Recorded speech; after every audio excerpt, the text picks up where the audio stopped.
जय जगन्नाथ। आजिर अनुचिंतारे आम DTV Odia channel तरफ आपण मानक समस्त को सकाळ प्रणाम।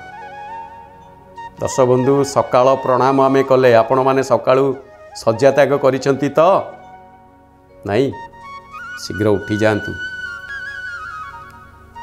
देवी भागवत कहती ब्राह्म मुहूर्त रे अर्थात रात्रिर तृतीय प्रहर अतिक्रम परे परे गृहस्थ माने स्वस्थ गृहस्थ माने एठा रोगी मानक कथा कहा जाइनी, वृद्ध मानक कथा कहा जाइनी एवं क्षुद्र शिशु मानक कथा कहा जाइनी। एमानकु उठिबार समय ब्राह्म मुहूर्त रे बा रात्रि माने चतुर्थ प्रहर प्रथम समय उठिबार किछि ये नाही, किंतु स्वस्थ मनुष्य ब्राह्म मुहूर्त रे उठिबा एकांत आवश्यक।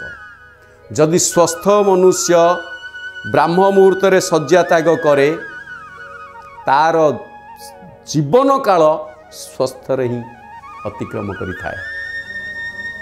कारण सकाळ सूर्य को प्रणाम, से प्रणाम करू बा न करू सकाळ सूर्यर किरण बा सकाळर पवन ता देहरे आयुर्वेदीय औषध तुल्य काम करिथाए।